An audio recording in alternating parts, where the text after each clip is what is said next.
Assalamualaikum warahmatullahi wabarakatuh. Bismillah, alhamdulillah, wassalatu wassalamu ala rasulillah Sayyidina Muhammad ibn Abdullah wa ala alihi wa ashabihi wa azwajihi wa zuriyatihi wa hadil baitihi wa man tabi'ahum bisanin ila yaumil qiyamah. Asyhadu an la ilaha illallah wahdahu la syarika lah wa asyhadu anna Muhammadan abduhu wa rasuluhu la nabiyya ba'dah. Bismillahirrahmanirrahim. Inna a'tayna kal kausar fasalli li rabbika wanhar inna saniyaka huwal abtar. Sadaqallahul azim. Oke, para sahabat terindah semuanya, dimanapun kita semua berada, semoga senantiasa diberikan kesehatan lahir wal batinah, dan semoga senantiasa diberikan kesejahteraan lahir wal batinah, dan berikan rezeki yang halalan thayyibah untuk senantiasa kita beribadah kepada Allah Subhanahu wa taala. Amin ya rabbal alamin. Oke, para sahabat, seperti biasa sebelum saya mengulas info-info ini dengan sangat-sangat sederhana, dianalisa juga dengan cara-cara yang sangat sederhana agar kita sama-sama pahami apa maksud daripada yang saya sampaikan pada video kali ini. Sebelum kita lanjut membahas itu semua, jangan lupa untuk like, komen, kemudian share lah kepada kawan-kawan kita semua. Dan bagi yang belum subscribe, silakan untuk subscribe untuk menambah energi dalam membuat channel-channel terindah selanjutnya yang insya Allah bermanfaat untuk kita semua. Dan juga tetaplah berkreasi selama kita masih diberikan kesehatan lahir wal batinah dan masih diberikan kesehatan berpikir oleh Allah Subhanahu wa taala. Dan apa yang kita lakukan itu niatkan untuk menyebarkan kebaikan kepada seluruh umat manusia yang mau peduli terhadap isi video dalam konten yang kita bikin itu. Oke, para sahabat, dalam persoalan kita khususnya bangsa Indonesia yang akan menghadapi pemilu pada tahun 2024 nanti, tentu kita semua telah sama-sama memahami, tentu akan lebih baik kita melihat fakta boleh sama, tetapi persepsi kita berbeda, itu akan lebih bagus. Fakta yang kita lihat, persepsi kita berbeda, kemudian kita coba memperkaya daripada persepsi-persepsi daripada realita-realita yang sama tadi. Oke, fakta yang kita sama lihat adalah bahwa debat capres yang pertama telah berhasil, yang mana telah dilakukan dengan cara seksama dan dengan cara yang sebaik-baiknya, yaitu pada tanggal 13 Desember 2023 kemarin adalah debat capres yang pertama. Tetapi tentu kita sama melihat bahwa ada pesimistik di sana dan juga banyak optimistik juga di sana daripada segenap masyarakat kita. Dan bersyukur kita bahwa masyarakat kita senang untuk menonton daripada perdebatan argumentasi atau apa yang akan mereka lakukan ketika saat ini nanti mereka menjadi pemimpin. Tentu kita melihat Anies, bagaimana komentar-komentarnya, ada apa rencana-rencananya, begitupun dengan Prabowo, apa komentar-komentarnya, dan juga apa rencana-rencananya ketika dia nanti akan terpilih menjadi presiden. Begitupun Ganjar Pranowo mengungkap segala gagasan-gagasan dan ide-idenya serta rencana-rencananya seandainya dia atau di antara tiga calon tersebut menjadi Presiden Republik Indonesia periode 2024 hingga 2029 nanti. Wallahu a'lam. Kita lihat sebagaimana kita sama-sama mengetahui bahwa mereka punya fatsun yang berbeda, di mana Anies dari latar belakang akademisi yang juga pernah menjadi rektor dengan skala pemikirannya yang akademik, tentu dia sangat menguasai podium, sangat menguasai panggung pada waktu itu, dan dia menyampaikan semua gagasan-gagasannya untuk meninjau ulang IKN, yang mana perlu meninjau ulang ini bukan berarti dalam hal yang negatif, tapi dia akan meninjau ulang mana yang harus didahulukan, mana yang harus dikemudiakan, dan mana yang harus dikemudiankan. Tentu IKN adalah sebuah proyek masa depan Indonesia, tapi dalam bentuk yang benda mati. Sementara yang saat ini dibutuhkan mungkin akan lebih urgen daripada sebuah kota yang akan didirikan. Itu mungkin tinjauan Anies secara sederhananya kita coba pahami. Terkesan dia bukan akan merombak semuanya, tapi dia akan memperbaiki dan mungkin masih banyak yang harus diperbaiki sehingga IKN tidak menjadi prioritas dia dalam melaksanakan pembangunan khusus 2024 hingga 2029 nanti. Itu dikarenakan kita akan menghadapi sebuah bonus demografi yang mana usia tenaga kerja lebih banyak daripada usia yang ditanggungnya. Tentu bonus demografi yang ada di Indonesia pada periode 2024-2029 hingga 2045 nanti akan menjadi sia-sia karena anak-anak itu hanya akan menjadi terbeban karena tidak mempunyai pekerjaan, karena daripada mentalitasnya tidak terbangun, karena pemerintah khususnya periode 2019 hingga 2024 ini lebih mengutamakan pembangunan fisik sehingga moralitas, pendidikan, kesehatan mungkin tidak begitu menjadi prioritas, terlebih lagi ketika COVID melanda kita. Jadi mungkin menurut Anies, IKN akan dikaji ulang. Terkesan bagi saya sebagai yang memahami kata daripada Anies, menurut persepsi saya, dia tetap akan melanjutkan itu karena dia sudah ada di dalam undang-undang yang tidak bisa dilanggar, kecuali undang-undang itu bisa dikaji ulang pada MK untuk mana yang harus dikemudiankan, mana yang harus dinanti, yang harus didahulukan, itu harus didahulukan. Kita lihat. Sementara itu daripada sisi Prabowo, bagaimana kita ketahui bahwa patsun politik Prabowo itu berlatar belakang militer, dan kita sangat mengetahui bagaimana sikap-sikap daripada seorang Prabowo setelah beberapa kali kalah melalui kompetisi pilpres di beberapa pemilu yang sebelumnya. Mungkin nasib belum berpihak kepada beliau untuk bisa menjadi presiden pada waktu-waktu yang lalu. Akan tetapi kita tidak bisa menentukan sebuah masa depan seorang seperti Prabowo ini, apakah ke depan dia bisa menjadi presiden apakah tidak. Tentu melalui debat capres dan juga nanti cawapres ini akan memberikan suatu penilaian yang sangat positif bagi para capres dan cawapres.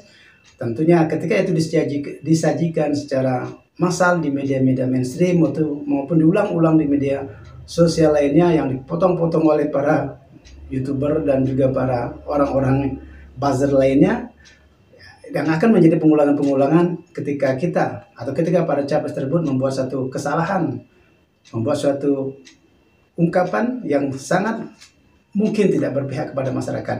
Dan tentu itu akan menjadi nilai yang negatif ketika kita berdebat. Ketika capres dan cawapres nanti berdebat, masih tersisa 4 kali lagi sesi perdebatan. Masyarakat Indonesia, bahkan masyarakat demokratis di dunia ini meyakini debat presiden dan wakil presiden menjelang pemilu itu memberikan dampak positif bagi para capres dan cawapresnya apabila apa yang dia sampaikan itu memang benar-benar bernilai positif. Tetapi ketika para capres dan cawapres itu melakukan sebuah kesalahan, bahkan melakukan sebuah narasi-narasi yang sangat menyakitkan hati masyarakat, mungkin nilainya akan menjadi negatif, dan ini sangat-sangat terbukti nanti ketika pemilihan umum dilaksanakan. Prabowo dengan ada emosinya karena berlatar belakang militer tadi, mungkin telah menjadi trademark daripada mereka, daripada Prabowo sendiri. Dan ini tentu ada sebagian kelompok masyarakat yang senang dengan cara Prabowo menyampaikannya dengan emosi, dengan cara senioritas seperti itu, dan dengan cara mengungkit-ungkit masa lalu seperti itu. Tapi mungkin sebagian lagi tidak menyukai dengan narasi-narasi yang disampaikan oleh Prabowo dengan cara yang senioritas, dengan cara yang menggebu-gebu atau emosional yang seperti itu, tentu akan mendapatkan nilai yang negatif daripada masyarakat yang tidak menyukai pengungkapan seperti itu. Kemudian daripada Ganjar Pranowo, dia tidak terlalu menonjolkan diri pada saat merencanakan tentang IKN, tapi terkesan dia adalah ingin mempercepat apa yang telah dilaksanakan pembangunan di IKN yang mungkin targetnya 16 tahun ke depan mungkin akan dipercepat hanya 5 atau mungkin 10 tahun dalam ke depannya IKN akan selesai. Ini menunjukkan sekali bahwa Ganjar Pranowo dan Mahfud MD merupakan satu gerbong dengan pemerintahan Pak Jokowi. Dia hanya akan melanjutkan daripada apa-apa yang sudah baik dan dengan akselerasi yang lebih cepat dengan gaya satsetnya. Mungkin Pak Ganjar dan Mahfud ini akan melaksanakan pembangunan di IKN secara masif. Tentu dia akan tetap melaksanakan apa yang telah diprogramkan Jokowi pada pemerintahan sebelumnya. Ini kita sangat melihat bahwa Ganjar Pranowo itu ide-ide gagasannya mirip dengan apa yang telah dilakukan oleh Pak Jokowi beserta Ma'ruf Amin. Akan tetapi mungkin dia hanya akan menambahkan lebih cepat, lebih bagus untuk melaksanakan atau merealisasikan segala tujuan tersebut. Dengan kata-kata satsetnya itu tadi, dia akan melaksanakan langsung begitu dilantik menjadi Presiden dan Wakil Presiden Republik Indonesia 2024-2029. Dan dari sisi Prabowo, memang dari gagasan-gagasan pembangunan atau gagasan-gagasan untuk Indonesia ini tidak begitu menonjol, karena dia sepertinya akan melakukan copy paste daripada apa yang ada pada Jokowi dengan segala kebaikan-kebaikannya. Tapi kalau seandainya saya coba memberikan sini sebuah analisa, mungkin keberlanjutan itu lebih bagus pada Ganjar Pranowo, karena Pak Prabowo tidak mengungkapkan gagasan yang nampak pada pada debat capres yang pertama ini. Jadi beberapa analisa di media-media mainstream maupun di media-media sosial lainnya pada debat pertama ini akan terlihat sebuah fenomena yang sangat luar biasa. Setelah debat pertama ini dilaksanakan, maka sebuah polling, sebuah survei langsung dilakukan terhadap persepsi masyarakat, terhadap keinginan masyarakat, terhadap antusiasme kepada masyarakat. Apakah melalui debat tersebut mereka akan memilih siapa daripada pasangan capres dan cawapres nomor 1, nomor 2, dan nomor 3. Berikut adalah data hasil voting daripada sebuah lembaga. Setelah debat pertama tentu membuat masyarakat paham masing-masing akal pikiran atau rencana-rencana ataupun gagasan-gagasan daripada capres 1 dan 2 dan 3. Terus voting ini dilakukan oleh salah satu stasiun televisi, saya tidak sebut di sini, dan beberapa saat setelah voting itu ternyata sentimen positif itu terjadi kepada pasangan Anies Baswedan dan Muhaimin Iskandar dengan mencapai nilai atau persentase 50,30%. Sentimen positif karena masyarakat telah melihat hasil daripada debat pada hari yang pertama itu merupakan nilai positif bagi Anies, karena beliau adalah seorang yang akademisi dan juga berpikirnya terstruktur dan juga telah memahami bagaimana persoalan-persoalan yang dihadapi ataupun yang akan dihadapi di negeri ini pada periode-periode mendatang. Sehingga sentimen positif pasangan Amin dapatkan dengan 50,30%. Sementara itu dari pasangan Ganjar Pranowo dan Mahfud MD ini juga mendapatkan sentimen yang positif, yaitu dengan mendapatkan 47,65%. Karena kalimat-kalimat tertata, emosional Ganjar Pranowo juga tertata, dan tahapan-tahapan atau gagasan-gagasan yang diajukan juga tertata secara rapi. Sehingga ketika ini dilakukan voting, dia mendapatkan sentimen positif yang 47,65%. Artinya cukup luar biasa dari yang diraih pada Ganjar dan Mahfud setelah debat pertama ini. Tapi tentu didominasi oleh Anies, karena Anies memang dapat dikatakan sebagai macan podium ketika dia menjadi mahasiswa dulu. Akan tetapi menjadi nilai yang sangat anjlok ketika Prabowo Subianto menyampaikan gagasan-gagasannya yang tidak ada gagasan disampaikan pada waktu itu, kecuali hanya jawaban-jawaban atau tentangan-tentangan secara emosional apa yang diajukan oleh kedua capres yang dihadapinya, baik dari Amin maupun dari Ganjar Pranowo. Jadi sentimen negatif justru terjadi kepada Prabowo dan Gibran, khusus Prabowo dengan emosional yang menjawab seperti itu, yang langsung mengotak-ngatik masa lalu. Seandainya tidak ada demokrasi, seandainya tidak ada Prabowo, tidak ada Anies muncul sebagai gubernur DKI Jakarta. Ini merupakan suatu penilaian yang sangat negatif bagi masyarakat. Buktinya Prabowo setelah debat pertama itu mendapatkan hanya 2,05%. Satu hal yang sangat menyedihkan. Jadi dari apa yang dihasilkan daripada debat pertama ini, tentu dari para kandidat bisa memahami dan bisa menjaga emosional, meskipun ini adalah polling pada hari ini, kemudian masih ada sekitar 4 lagi, masih bakal ada perubahan-perubahan di masa-masa yang akan datang tersebut. Akan tetapi semua itu, ingatan itu ada di jejak digital yang bisa diambil oleh masyarakat untuk menyortir para calon pemimpin negeri ini. Tentu calon pemimpin negeri ini haruslah orang yang memang benar-benar berkualitas, yang mempunyai visi misi, bukan hanya emosi masa lalu, bukan hanya mengungkit-ungkit masa lalu, kan tetapi misi apa yang terbaik yang telah dilakukan oleh pemerintahan Jokowi bisa dilanjutkan dengan perhitungan tetap mengutamakan kepentingan masyarakat umum terlebih dahulu, khususnya kalangan menengah ke bawah yang hidupnya akhir-akhir ini semakin banyak menderita karena bahan-bahan pokok dari waktu ke waktu terus melonjak, terutama akan menghadapi tahun baru dan juga Natal dan tahun baru pada 2024 nanti. Tentu solusi-solusi yang sangat bijak, omongan-omongan yang sangat bijak, narasi-narasi yang sangat indah, sangat diharapkan oleh para masyarakat kita, sehingga itu nanti akan berdampak secara positif kepada para capres dan cawapres di debat-debat berikutnya. Percayalah, jejak digital yang tertinggal itu akan menjadi catatan tersendiri bagi masyarakat kita untuk memilih apakah Anda akan dipilih, apakah Anda akan ditinggalkan.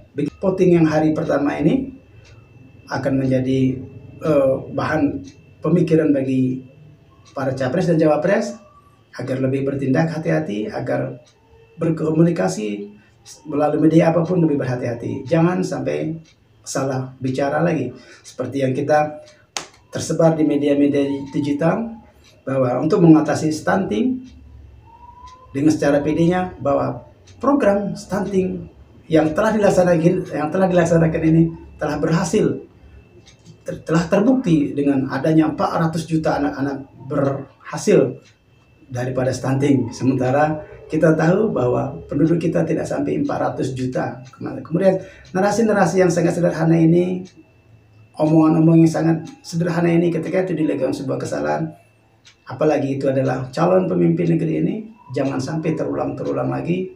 Itu hanya akan memalukan dan yakinlah akan menggerus suara Anda secara real.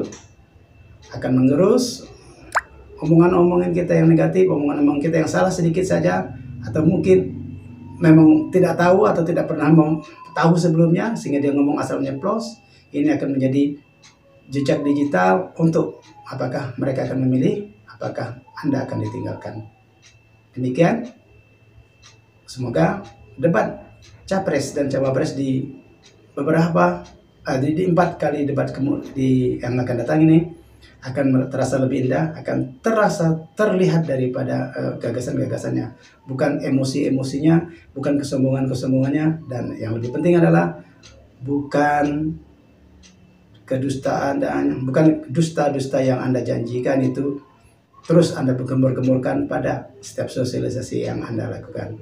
Karena kita mengharapkan nanti pemilu Pilpres dan juga Pileg 2024 14 Februari 2024 nanti akan mudah-mudahan berjalan dengan jurdil dan benar-benar pemerintah tidak cawe-cawe, tidak melakukan intervensi untuk memenangkan salah satu calon saja. Karena apabila itu terjadi, jejak digital Dan juga bukti-bukti digital itu akan menjadi penyebab kita untuk menjadi sebuah negara yang mungkin akan merevisi demokrasi ke depannya dengan cara mungkin mudah-mudahan tidak terjadi. Apabila kecurangan dilakukan, masyarakat mengetahui kecurangan itu, maka chaos pun akan terjadi. Semoga 2024 kita akan damai, bergembiralah kita berdemokrasilah terus, jangan dikebiri demokrasi kita ini. Demikian video singkat ini. Terima kasih telah menonton. Saya menyampaikan, saya menganalisa secara sederhana. Anda yang menentukan apakah Anda akan memilih, apakah tidak. Oh ya, buku ini adalah merupakan catatan tersendiri yang telah saya baca beberapa tahun yang lalu. Wassalamualaikum warahmatullahi wabarakatuh. Thank you for watching.